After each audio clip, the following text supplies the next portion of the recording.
Bhupalpally MLA Gandra Satyanarayana Rao Bhupalpally నియోజకవర్గ పరిధిలోని కొత్తపల్లి గోరి మండలం జగ్గయ్యపేట గ్రామంలో జై బాపు జై భీమ్ జై సంవిధాన్ పాదయాత్రలో భూపాలపల్లి ఎమ్మెల్యే గండ్ర సత్యనారాయణరావు కాంగ్రెస్ పార్టీ జిల్లా అధ్యక్షుడు ట్రేడ్ ప్రమోషన్ కార్పొరేషన్ చైర్మన్ ఆయుధ ప్రకాష్ రెడ్డితో కలిసి పాల్గొన్నారు. ముందుగా గ్రామం ముఖద్వారం బస్టాండ్ సెంటర్ వరకు పాదయాత్రగా చేరుకున్నారు. ఈ సందర్భంగా ఎమ్మెల్యే మాట్లాడుతూ మన దేశ రాజ్యాంగం అమల్లోకి వచ్చిన 75 సంవత్సరాలు పూర్తయిన సందర్భంగా రాజ్యాంగ విలువలపై ప్రజలు అవగాహన పెంచడమే లక్ష్యంగా ఈ కార్యక్రమం నిర్వహిస్తున్నామన్నారు. నేడు పేద బలహీన వర్గాల ప్రజల ఆకాంక్షలు నెరవేరడం లేదని, ప్రధానికి పేద ప్రజల కంటే బడాబాబులు ముఖ్యమన్నారు. రాజ్యాంగం కేవలం ఒక పుస్తకం కాదని, అంబేద్కర్, గాంధీ, పూలే లాంటి గొప్ప వాళ్ళ ఆలోచనలతో కూడిన ఒక పవిత్ర గ్రంథమన్నారు. పార్లమెంటు సాక్షిగా రాజ్యాంగాన్ని బీజేపీ పార్టీ అనగదొక్కాలని చూస్తుందన్నారు. అమిత్ షా అంబేద్కర్ ను పార్లమెంట్ సాక్షిగా అవమానించారన్నారు. గ్రామ మండల స్థాయిలో ఈ కార్యక్రమాన్ని ప్రజల్లోకి తీసుకువెళ్లాలని కోరారు. గాంధీ, అంబేద్కర్ ఆశయాలను, సిద్ధాంతాలను దేశంలో అమలు చేయాల్సిన సమయం వచ్చిందన్నారు.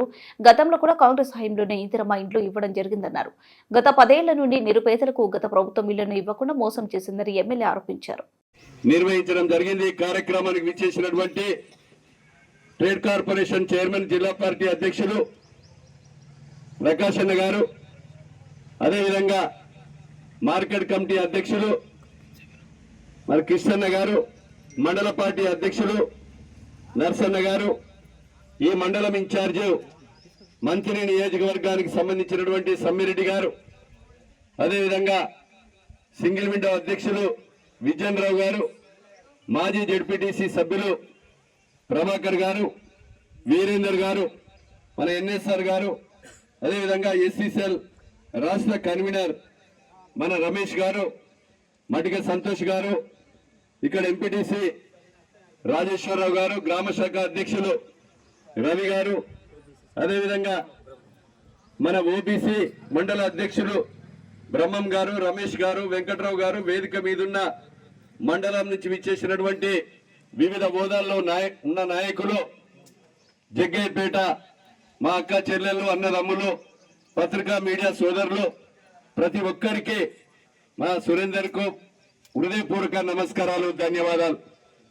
సోదరులారా, ఈరోజు నెహ్రూ ప్రధాని అయిన తర్వాత అంబేద్కర్ గారు న్యాయశాఖ మంత్రిగా ఉండి ఈరోజు ఎస్సీలకు, ఎస్టీలకు, బీసీలకు, బడుగులకు, బలహీన వర్గాలకు విద్యలో ఉద్యోగంలో మరి రిజర్వేషన్ కల్పించి వారి యొక్క రాజ్యాంగం రాసినటువంటి ఆర్టికల్ 3 ప్రకారంగా శ్రీమతి సోనియా గాంధీ 1975లో తెలంగాణ రాష్ట్ర ప్రజలు తెలంగాణ రాష్ట్రం ఏర్పాటు కొరకు 350 మంది చనిపోతే మొన్న 2009 నుంచి 14 సమయంలో సుమారు 1200 మంది బిడ్డల ప్రాణాలు బలిగొంటే డాక్టర్ బాబాసాహెబ్ అంబేద్కర్ రాసిన రాజ్యాంగం ఆర్టికల్ 3 ప్రకారంగా శ్రీమతి సోనియా గాంధీ ఆంధ్ర రాష్ట్రంలో కాంగ్రెస్ పార్టీ నష్టపోతుందని తెలిసిన ఇక్కడ తెలంగాణ రాష్ట్రం ఇచ్చింది కాంగ్రెస్ పార్టీ.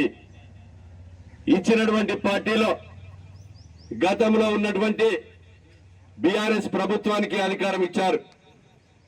ఇచ్చినటువంటి రాష్ట్రంలో మిగులు రాష్ట్రాన్ని అదేవిధంగా 8,70,000 కోట్ల అప్పు చేసి ఈరోజు మరి కాళేశ్వరం ప్రాజెక్టుతో కమిషన్ల పేరుతో దోపిడీ చేసి కాళేశ్వరం కూలిపోయి మిషన్ భగీరథతో వేలాది కోట్ల రూపాయలు దిగమింగి ఛత్తీస్గఢ్ కరెంటు కొని వేలాది కోట్ల రూపాయలు కమిషన్లు తీసుకొని ఈ రాష్ట్రాన్ని అప్పులపాలు చేసి వాళ్ళు చెప్పిన మాట ఏ ఒక్కడి కూడా అమలు చేయలేకపోయారు.